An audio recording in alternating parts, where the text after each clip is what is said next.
What's going on, guys? It's Cooper Codes, and in this video we are going to build a create, read, update, delete GraphQL API with Apollo Server, GraphQL, and Couchbase. We are going to build an e-commerce products API which allows us to create, read, update, and delete products. So you might be wondering, what is Couchbase? Couchbase is a document database with SQL support and has a bunch of amazing built-in features we're going to go over soon. Document databases are great because they allow you to store data in JSON objects. For example, we can look at the object on the bottom of the screen here, where it's an object showing information relative to a YouTube video. So there's the title, which is a GraphQL CRUD API video, has 100,000 views, and the channel is of course Cooper Codes. Couchbase offers so much more than just storing documents. They have full text search, memory caching, persistence, load balancing, offline read and write data, and many more features. Couchbase is really powerful because it allows you to use a document database and then scale to millions of users. And as you guys can see, it's used by a bunch of large companies you've probably heard of. And full transparency, this video is sponsored by Couchbase. I got the opportunity to go speak to some of the team members over at Couchbase, and I genuinely believe they have a great service when it comes to offering these type of document databases at scale. If you're considering using a document database at scale, I genuinely believe that Couchbase is one of the best options. So in this video, we are going to build a GraphQL API with Apollo Server that communicates with Couchbase. So on the left here, we are going to have our GraphQL API that's going to have TypeScript and GraphQL, of course. We are then going to build out some queries and mutations, such as creating a product, editing a product, deleting products, or getting products. And all those different routes are then going to communicate directly with Couchbase. So let's say that we wanted to create a product with our GraphQL API. We would call the createProduct mutation, which is part of our Apollo server, and that backend code is going to create a document just like this and store it inside of Couchbase. And throughout this tutorial, I'm going to show you that full process behind this. And at the end, there are also going to be some bonuses. For example, searching products using full text search, which is a feature of Couchbase, so you can search super easily. And then we're also going to build a route to edit quantity. So you can go into a certain document, for example, and only edit one part of it, which is a really cool part of Couchbase as well. So let's go take a look at the API we are going to have built by the end of this tutorial. So I'm going to quickly show you guys a bunch of different routes we are going to build in this tutorial. If you don't fully understand the GraphQL parts of this tutorial initially, do not worry. We are obviously going to go through this stuff in detail throughout the tutorial. The first thing we're going to look at is the create product route. So we can go and create an actual product inside of our database. And the product is going to be an JSON object right here, which gets stored in Couchbase. So as we can see, we have this TypeScript handbook that we're going to create. When we run this create product right here, it's going to give us a 200 response and then the new saved product. If we go over to our database and then do get documents, we can see that our documents now represent a object I created before and that newly created TypeScript handbook. And so now in our API, we can take a look at how do we get the product. So if we pass in a certain product ID, we can get all the different properties of that product. So in our database, we can grab the certain ID here, go over to Apollo server, paste it in here. We can run the route to get the product, and it's going to give us all those properties we saw before. And so let's say we wanted to update the product, right? Well, let's make sure to go back to our database, and we already copied it, but just to show you guys, we can grab the certain TypeScript handbook. We can paste in here that certain ID we want to update. And then we can create a new product that's going to overwrite our current value in Couchbase. So for example, I might want to call this the JavaScript book. I'm going to make the price be instead $29.99, make a quantity of 10, and then do education and JavaScript. So once we run this route up here, it's going to give us a successful response. And if we go back to our database and refresh our documents, now the actual document that's getting stored here, and we can look at it in detail by clicking on the ID here, is that new object we just updated it with. And so finally, if we wanted to delete a document entirely, we could grab the ID here, go over to Apollo server, and then go to a delete product route I created. So inside of here, we just paste in the product ID. And just to mention this one more time, this is just an overview of what we're doing here. So don't get too lost if you don't understand something. So when we paste in the ID here, we can then run delete product right here. It's going to give us a true saying that, yep, it's been deleted. So if we go over to our database, refresh our documents, the TypeScript book is now gone. Or we updated it and called it the JavaScript book, but the object is now gone. And so although this application is relatively simple, it gives you a great start to building amazing applications with Couchbase. And so just so you guys know exactly what we're doing, we are going to first start by setting up Apollo server in TypeScript. Then we are going to connect and set up Couchbase. And then we're going to create our routes. So that's going to be create, read, update, delete the products.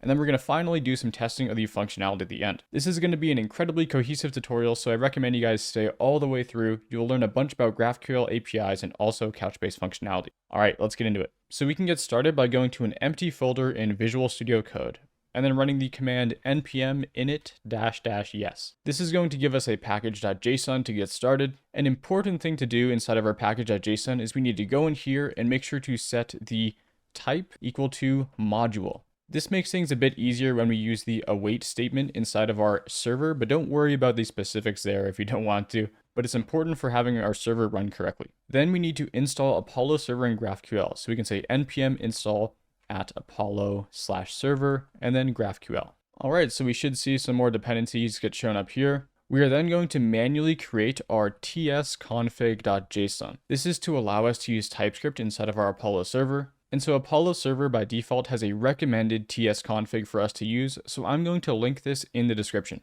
So inside the description, you're going to find a little paste bin, and it will just be this code here, so you guys don't have to write this out manually. This is just some setup code to help Apollo server run with TypeScript.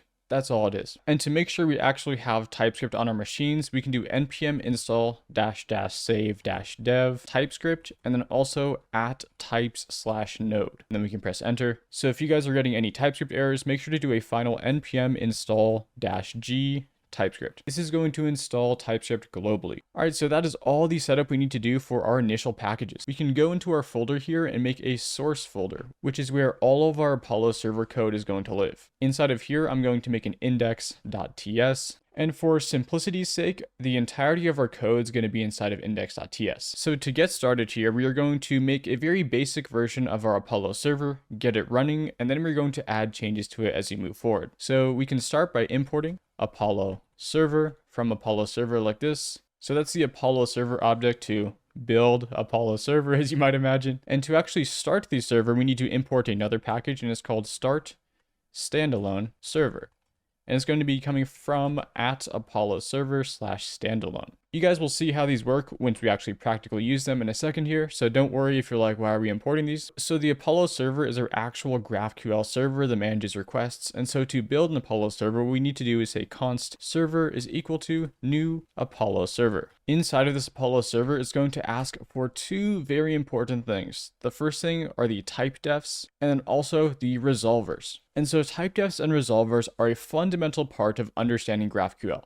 And they are technically variables we have not made yet, is why they're not defined. So type defs are generally defining our GraphQL types. So this could be a product type, a query type, a mutation, things along those lines. And then resolvers are technically to create logic for certain GraphQL types. For example, the logic to resolve a query or to resolve a mutation. Query and mutation are two different types in GraphQL. You can imagine them being like the actual API calls is one way to think about it. And so an example of this is inside of a query type, for example, we might have something defined like getProduct, and we have to get product by an ID, which is going to be a string. Inside of our resolvers, we define the logic for, grabbing an item from a database. So that's where the actual logic is going to get written, is within the resolvers. So to think about it like this, the query and the getProduct are defined within type defs, and then inside of our resolvers is the actual logic. And that's just a general overview. It's going to make more sense once we actually show a practical example here. So let's get started by defining our type defs. So we can define type defs as const type defs is equal to, and to enter writing GraphQL, we have to do the backtick. So that's going to be to the left of 1 on your keyboard. And you also have to have a little comment at the top that says #GraphQL like that. This means that you're now starting to actually write GraphQL. So we're not writing JavaScript anymore. So inside of here, we can do stuff like type product for when we want to create the product type that we're going to be using throughout our API. We can give it a couple of properties such as the name of the product, which is going to be a string, the price of the product, which is going to be a float, the quantity, which is going to be an int, then also the tags to the product, which is going to be a string. And so I tried to use a bunch of different types here kind of for the sake of the tutorial. We are going to have another type, which is going to be of query. And so query is actually a special type that kind of connects to our resolvers. So we can define a query kind of similar to how we define a function, where we can say something like getProduct is a query, and the ID is going to be a string. So we're getting a certain product based off of its ID, right? And then we are going to return an object that's a product like this. And we are going to build a bunch more on top of this, but for now, that's all we're going to have inside of our type defs. And so resolvers is another object that we're going to create. So const resolvers is going to be equal to an object. And you'll see a big difference here is that resolvers does not need to be GraphQL because it's actually the JavaScript code or the TypeScript code that's resolving our queries or mutations. So because we have a type query we want to build a resolver for, we are going to go into our resolvers and then do query like this and point it to an object. Within this object, we have the ability to create functions that resolve queries up here. So for example, we can say async getProduct, just like this. And just for example's sake, you can have a list of these functions, but don't get too ahead of yourself, right? I'm just trying to show you guys a quick example there, but you can have a bunch of different functions in a row with this syntax. And within this getProduct here, it's actually resolving this specific query from your types. In a second, I'm going to talk about the specifics of our queries, but for now, I'm just going to show a very simple just return an object that has the name set to Cooper. And this is just a quick example. I'm going to talk more about the specifics of this later, because now we actually want to start our Apollo server with this very basic example. So at the bottom of our code, we can use that await start standalone server that we imported up above here. And so this is the actual function. So it takes this server right here and then tells it to kind of start up is a very simple way of thinking about it. And when we tell the function to start up, we can give it some options in an object after server. For example, we can tell it to listen to a specific port by saying listen, point it to some listen options, and say go to port 4000. And so that's all we're going to do here for now. Once the server is actually started, it returns us some data we can actually grab. And so one thing we can do is we can say const URL is equal to this await statement here. So once the server is started, we can go to the bottom here and say console.log server running on, and then the little URL that our server is running on. All right, so now if we start our server, we are going to have an Apollo server with one query, and it's always going to return an object with the name of Cooper. And you'll see technically it's going to return a bunch of things related to product, just so you guys aren't confused, but it's only going to have one property to show, which is the name of Cooper. And so in order to run our server, we need to go over to our package.json and create some scripts unique to Apollo server and TypeScript. So again, make sure your type is module because it's going to break if you don't have that line of code there. And inside of our scripts, we are going to have a compile script, and we are going to run npx tsc.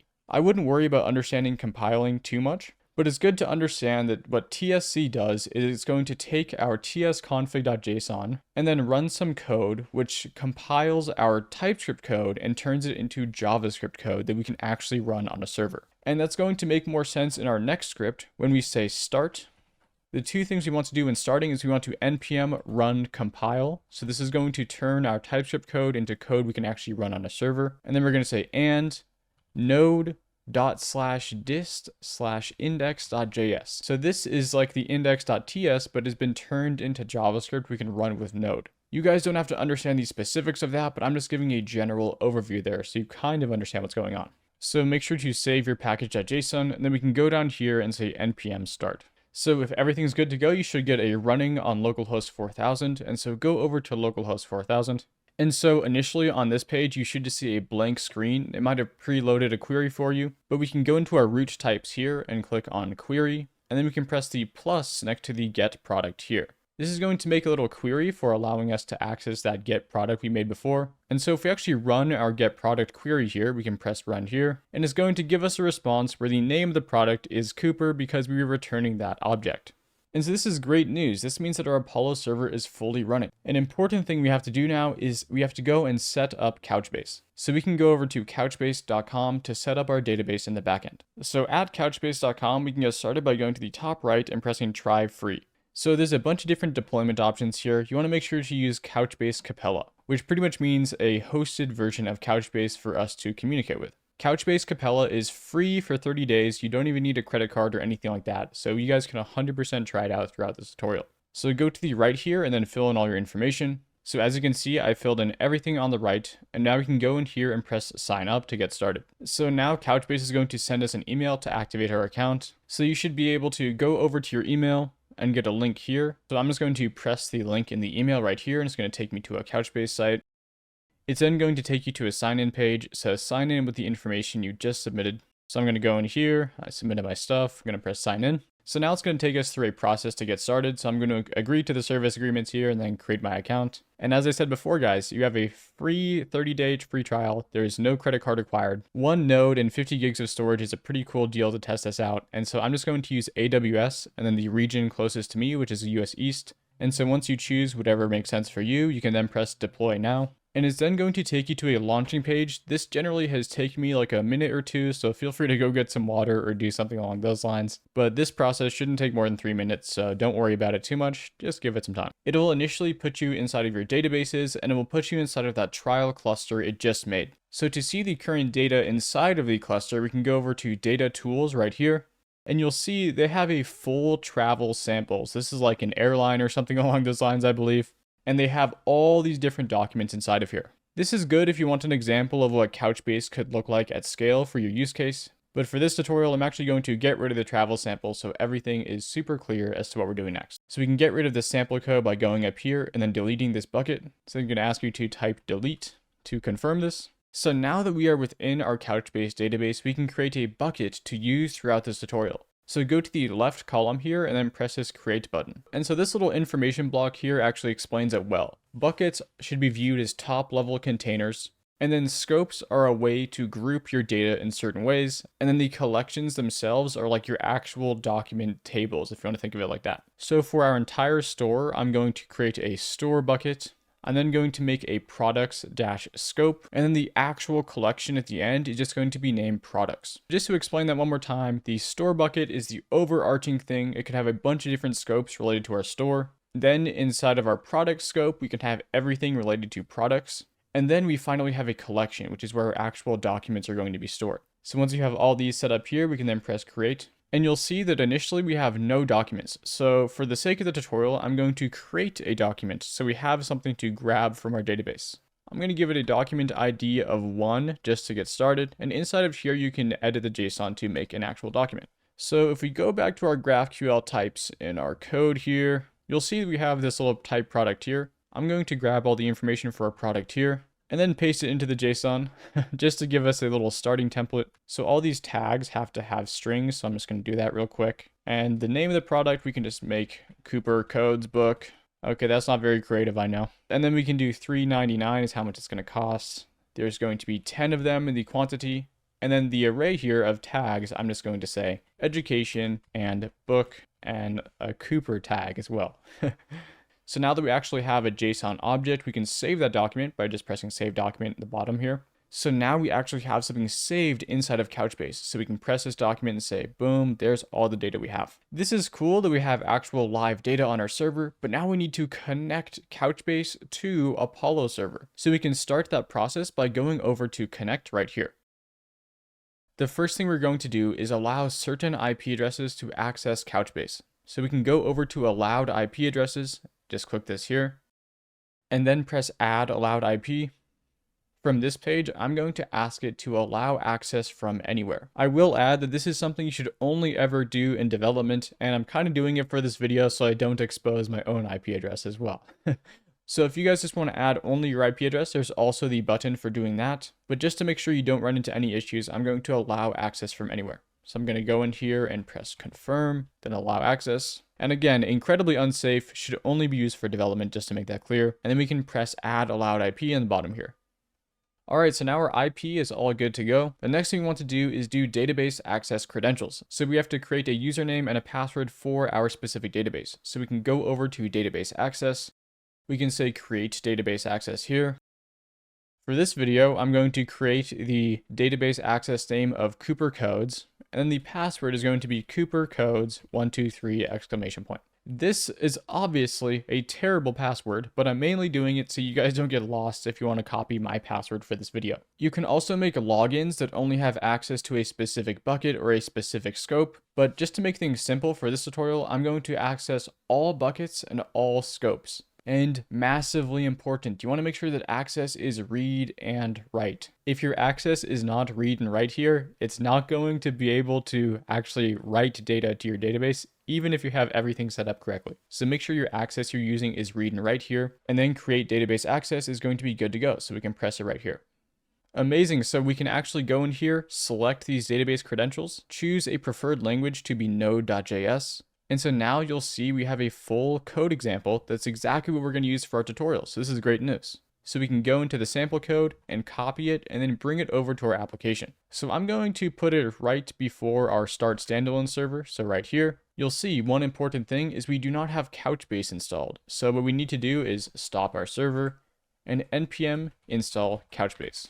The Couchbase package is the actual Couchbase software development kit. So it allows you to do all the different Couchbase operations just by using a simple JavaScript object. So we can go to the top of our code here and then import Couchbase from Couchbase.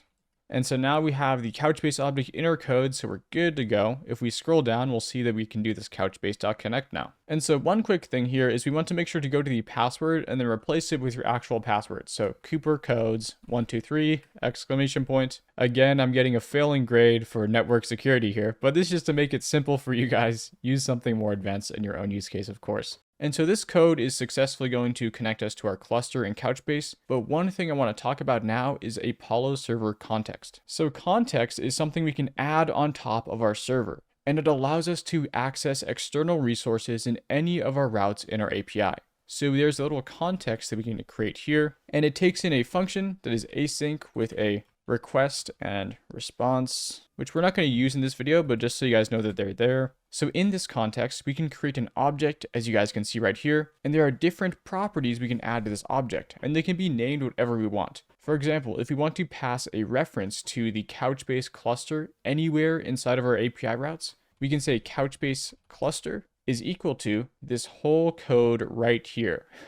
And I know that's kind of a big change, but what we can do is we can take this code here, paste it right here, and make sure to say await Couchbase.connect. And so now when our Apollo server starts, in the background, it's going to make sure that this Couchbase cluster gets fully connected. And this is a common pattern if you're using Apollo server with external APIs like this. And so throughout our application, if we access the context value, so if we say context.couchbase cluster, that's the same thing as accessing, let's say this const cluster variable right here. It's the exact same thing. And so inside of our API routes, we can always get access to our Couchbase cluster by doing context.couchbase cluster. And so this also means we can get rid of this code right here. We don't need it anymore because the only time we're going to reference Couchbase is when using the context here. And so to show an example of actually using this context is we can scroll up and actually get into the development of our API. So let's scroll up here and we can look at getProduct. So a quick thing to discuss here is that Apollo server has 4 different parameters inside of each function here. So inside of each resolvers, there are 4 parameters just by default. So it has the parent parameter, which is something we are not going to be using in this tutorial. It has the arguments parameter. This is stuff like the ID of string. That is an example of an argument. It has the context value, which is exactly that context we were discussing before.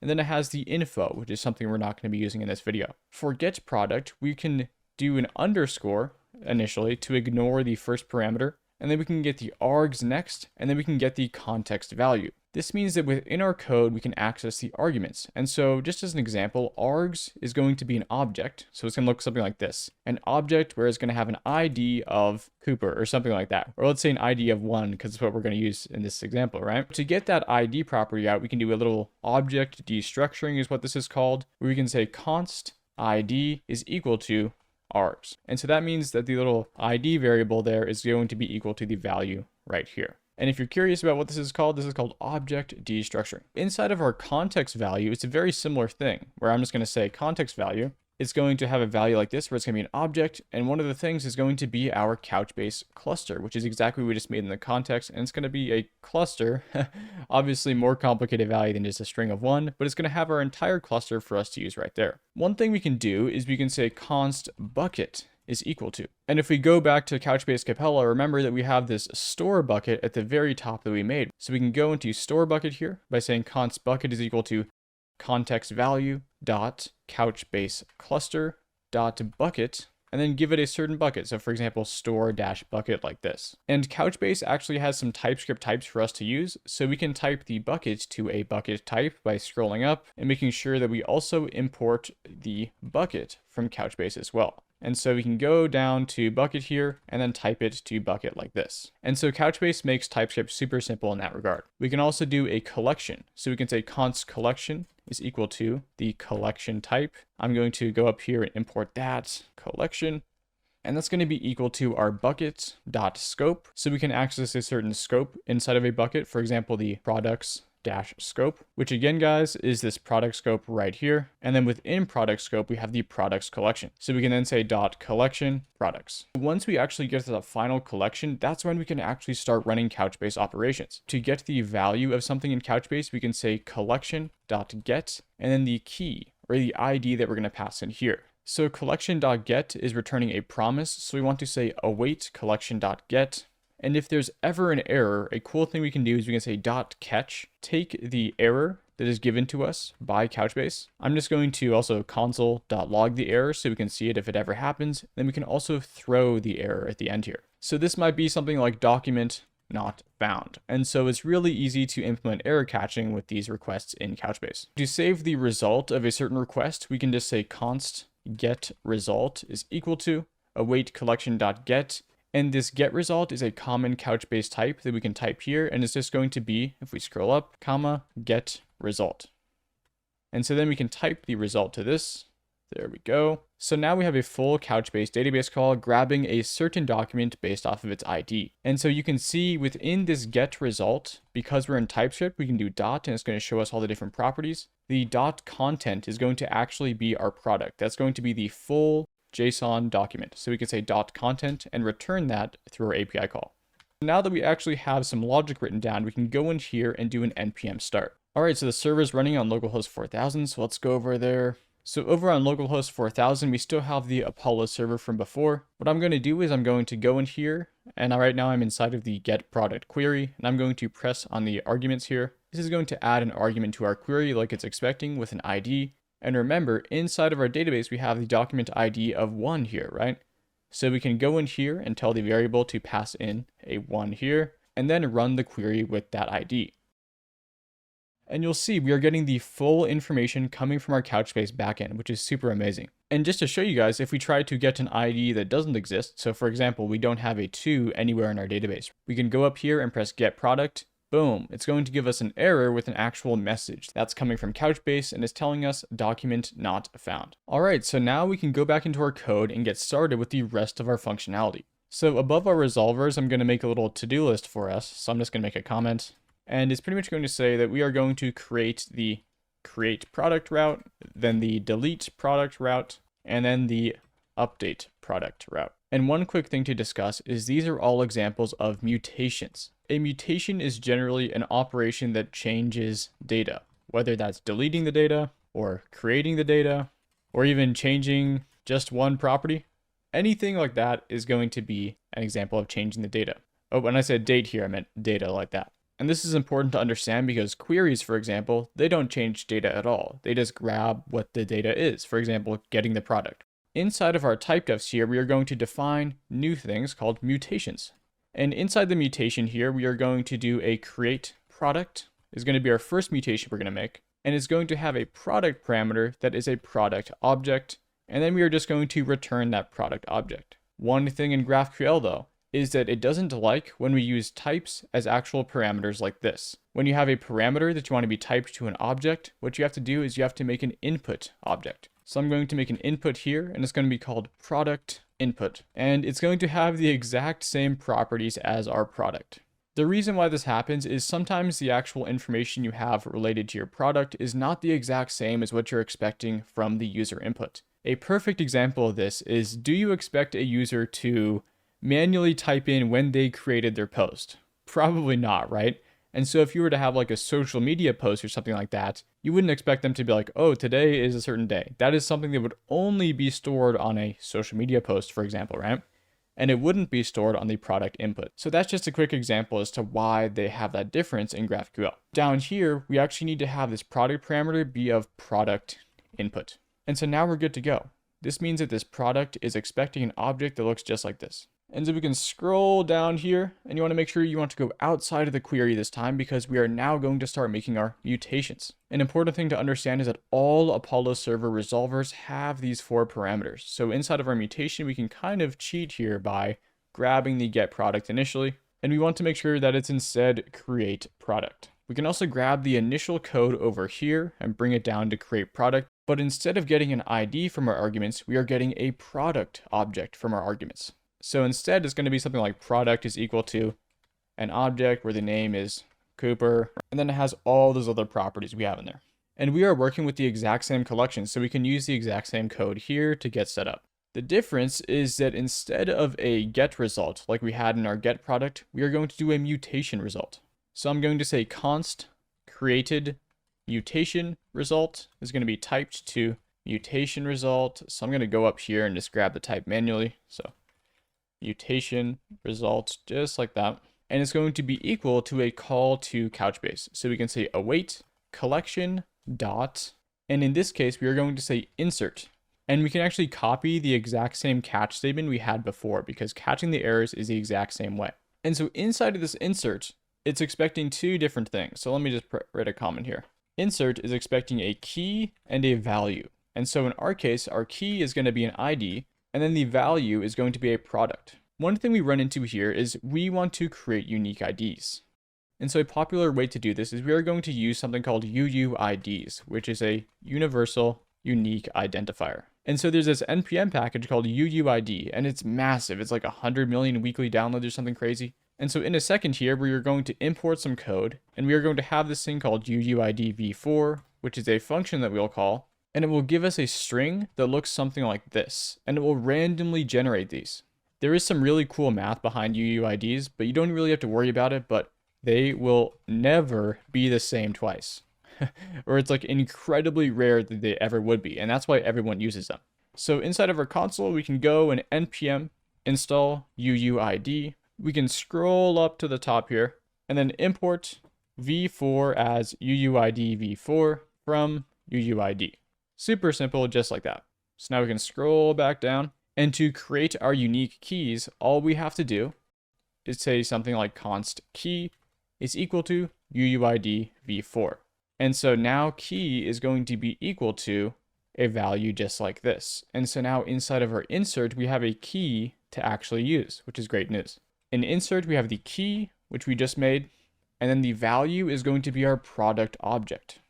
And so just to show you guys the full line of code here we are. So now we have a generated key for the insert, and we have a product as well. We can now go to the bottom of our code here, and for this resolver, I'm just going to simply return the product that we made.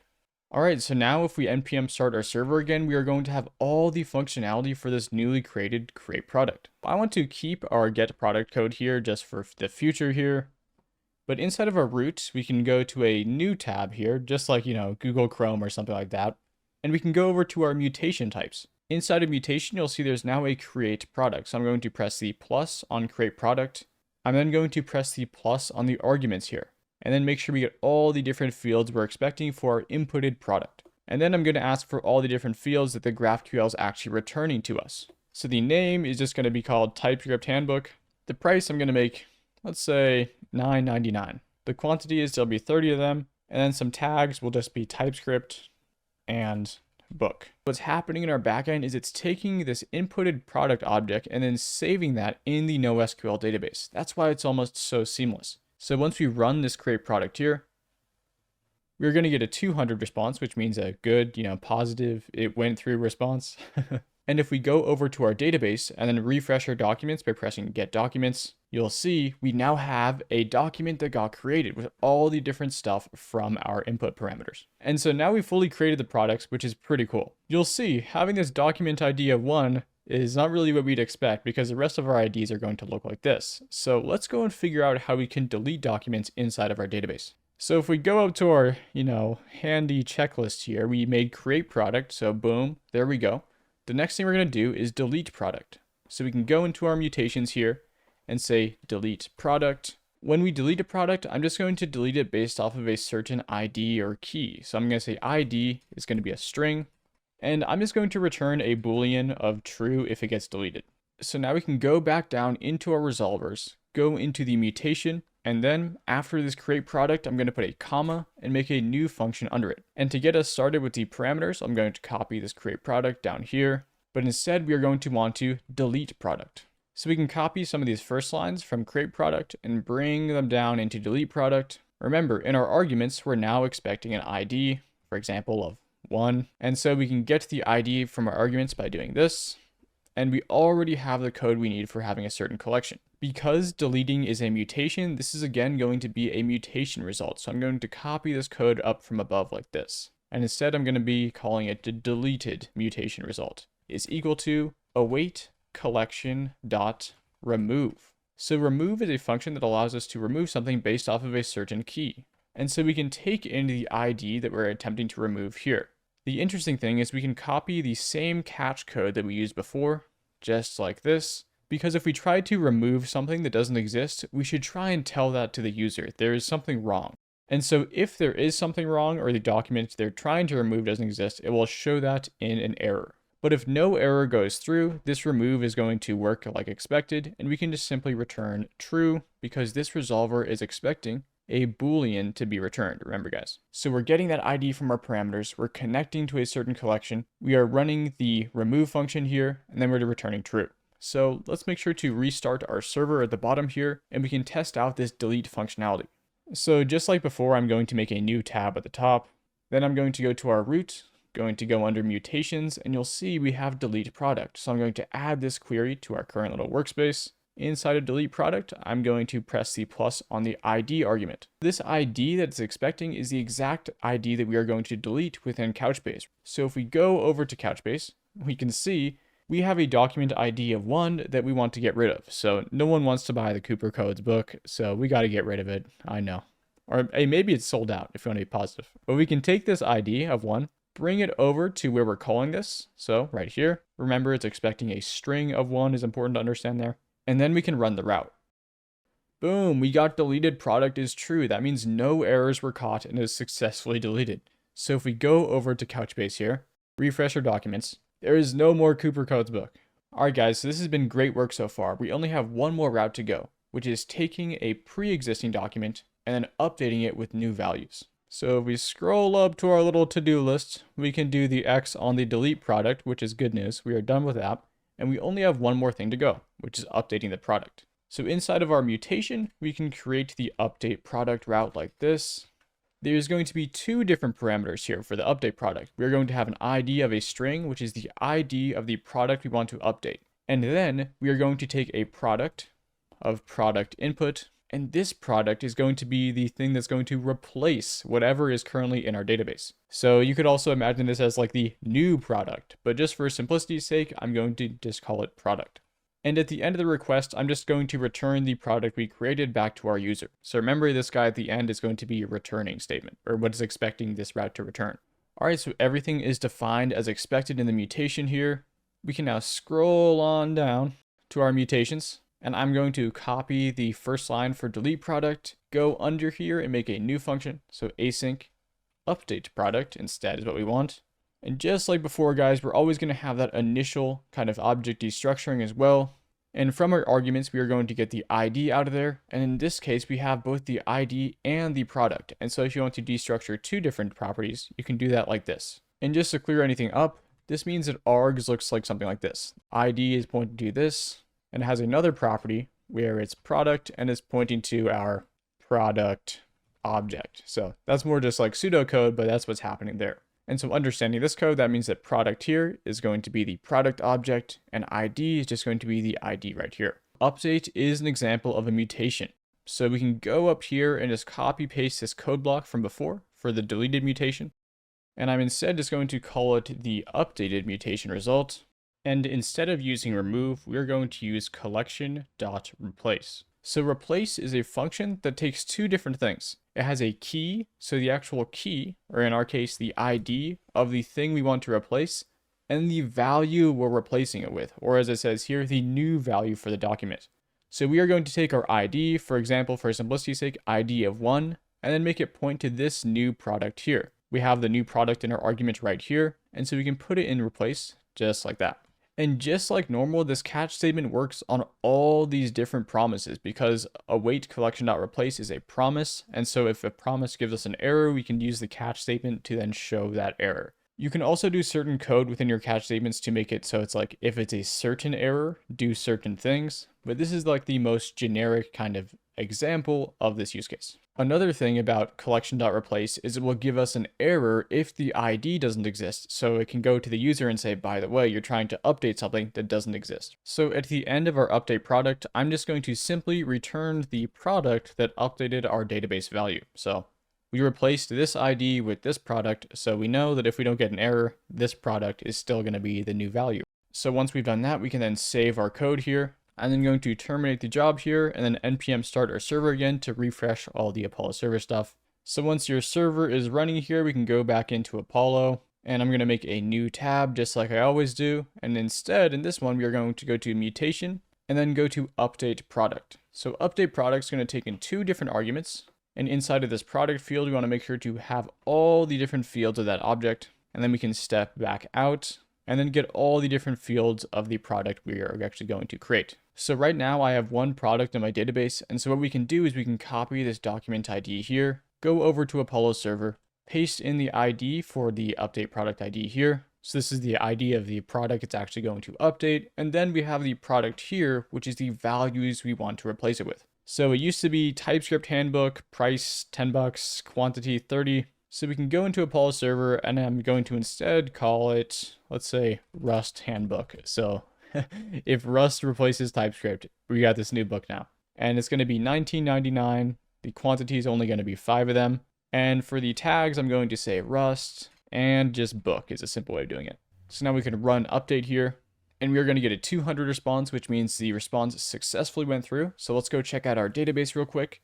And now we can grab some more documents by saying get documents. All right, so our TypeScript handbook's completely gone.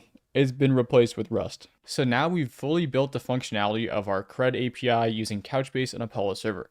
So we can run back through and just test out all the different functionality here. So I'm going to go in here and grab this ID of the Rust handbook and then paste it into the getProduct here. So we're getting all the data we'd expect from that. We can go in and create a product again. So let's get the TypeScript handbook back in there. I'm just going to keep the same product here. Just create it. All right, so if we go to our database and refresh, now the TypeScript handbook and the Rust handbook can live in harmony. So this is good. We have both in there. And unfortunately, that's not really the case because we're going to go in and delete a product and I'm going to delete the Rust handbook here and then go in here, add the delete product ID here, run the query. All right, 200 means we're good. TypeScript is back, but you guys come to these videos for the crazy plot twists, right? So we only have the TypeScript handbook now. And so we can take its ID, go over to the update product, okay? Put in the new update product ID, and we're going to change the TypeScript handbook back to the Rust handbook. So in the end, Rust is going to win. This is the craziest plot twist you've ever seen in a programming tutorial. But I'm going to go in here. Everything looks good. Let's just change the quantity. I'll also add another tag just to show you guys some different stuff. And boom, can run this and we are good to go. So if we go back to our database and do get documents, we're back to the Rust handbook. It wins. All right, so we've built out all the functionality for create, read, and update, delete of products. Now we're going to get into some bonus API routes. The first one we're going to build is the getAllProducts with a certain term. So this is going to use full text search within Couchbase to easily search documents. For example, if we looked up the term TypeScript, it's going to show us a list of all the products that have TypeScript. For example, we might have TypeScript book, and then something like TypeScript video. And functionality like this is really easy to build with Couchbase. The second thing we're going to do is we're going to look at setQuantity. So we can use Couchbase to edit just one property in a document instead of having to overwrite that entire document every single time. This is really useful if you get into use cases where you have a document and it has an array or something like that with a bunch of different values. If you were to rewrite that entire document every single time, it would take a bunch of memory from your server. And so this route, I'll show you guys how to edit just one property, which is going to be the quantity. Let's get started with building the getAllProductsWithTerm. So when you're grabbing products from your database, you're not going to be changing any of the data. So this is going to be a query. So we can take this name here and start building out our query type. We're going to get all products with a certain term, and we're going to take in a parameter called term, which is just going to be a string. And we are going to return an array of products. The array return type in GraphQL is really important because it allows us to return an empty array, an array with a bunch of different products in there, or even just an array with one product in there. So I'm going to copy this and then we can scroll down to our queries. All right, so I'm going to do the async getAllProductsWithTerm, and I'm just going to copy the same parameters we have up here just to make our lives easier. So within Couchbase, there is something called a search index. And it pretty much allows us to create a certain keyword that represents a bunch of different collections we can search upon. For example, I'm going to make a term called the products-index, and it's just going to point to our products collection. Let's go over to Couchbase and I can show you all what I'm talking about. So inside of the data tools over here, we can see we have a couple of tabs here. An important one here is search. And to make a search index, we can just press the create search index here. We can make an index name right here. For this tutorial here, I'm just going to call this index-products, so you could think of this as the index that allows us to search all of our different products. And so this string right here then gets connected to a certain mapping, so we can tell it to go to the store bucket and go to the products scope. That means that this index name here is going to search among all the different products in our product scope. So we can add this mapping by pressing add mapping here, tell it specifically which collection we want to map to, which is going to be products in our case. So once we've pressed submit, it's going to show products-scope.products. If there was a different collection in our product scope, we could also have two different collections that we search over. But in this video, we're just going to have one index name pointing to our one collection here. There are also a bunch of other filters we can use, but for this video, we're just doing one simple mapping that's pointing to our products collection. So we can press create index at the bottom to create this thing. As you'll see, there's a document count of 1 because it's accounting for this document that we have right here, the Rust handbook. So now let's go back to the code. It's important to know that searches happen at the cluster level. So you can search across your entire cluster if you wanted. So I say this because we don't have to have this initial bucket and collection right here. What we can simply do is we can say something like const result. So the return of a query we're going to make is await context value dot Couchbase cluster to get that cluster object out of our context. Then we can say dot search query. This is a function to make a search on our Couchbase cluster. The first thing we have to do is we have to tell it which search index do we want it to use. In our case, it's going to be index-products, which is the exact index we just made. After the search query knows the index we want to search over, we want to tell it how to search. So for example, we can say the Couchbase object.search query is then going to give us some options as to how we can search. You can see there's like geodistance for searching by that, there's match all. And for this thing, I'm going to match it specifically just to one term. So I'm going to use the match function here and say term like this. And term is something that we're going to grab from our arguments, because if we scroll back up, remember inside of our arguments, we have the term, which is a string, right? And so to get term out of our arguments, we can say const term is equal to args like this. And so this term would be the string like TypeScript, if that was the term we were searching for. So it's going to match all the documents that have the term TypeScript. We can also add in more options beyond just the search query. Just an example here is I'm going to make a limit of 2. So the results.rows here is going to return a bunch of objects with IDs. Because result itself does not have the actual content of the objects, it'll just give us the IDs. And so we can make a for loop to go through result.rows. And then at each product, we can grab the actual data behind it. So we can have a for loop and say var I is equal to 0, while I is less than result.rows.length, I++. Just a simple way to go through each element in result.rows. And now we actually want to grab data from a certain collection. So we can scroll to the top here inside of our getProduct and grab this bucket and collection syntax we had before. So we can bring it down, put it right here, because at each thing we're going to want to do that get result. So we're going to say const get result, type it to get result like this, is equal to collection dot get. Now we can get the search and ID. So because we know we're at a certain row and the ID property is right there, we can say const ID is equal to result.rows of the current index of I. And so we can make a get request to the search and ID. And we want to make sure to use await before this collection here. And just like before, if you want to copy it from above, we can use the same catch statement to get any errors here. And so inside of this get result.content is where the actual content of each document is going to be. At the top here, I'm going to say var products array is equal to an empty array initially. And then whenever we get the content here, I'm going to say products array dot push. So pushing it into the array, the get result dot content. That's eventually going to give us an array of objects. And so once we have all those objects, we can simply just return products array at the bottom here. And so we can go into our terminal now and then do an npm start. And so now that our server is running in the terminal, we can go over to localhost 4000. I'm going to make a new tab. Inside this tab, I'm going to want to make sure to go over to our query and then get all products with a certain term. We can press the plus there. Make sure to add the argument for the term and then all the different fields in the products we'd expect. If you all remember, in our database, we only have the Rust handbook. So for now, I'm just going to do a search for the term Rust to see if we can get that handbook. So I'm going to go in here and just search Rust. We can do to get products with term right here. Oh, and one quick thing is that inside of our ID here, this result.rows of I was just grabbing the entire object, but instead we want to get the ID property out of each object in our rows. So make sure to do that and then restart your server and we should be good to go there. So your query should be the exact same, so you don't have to change anything there. Then we can do get all products again.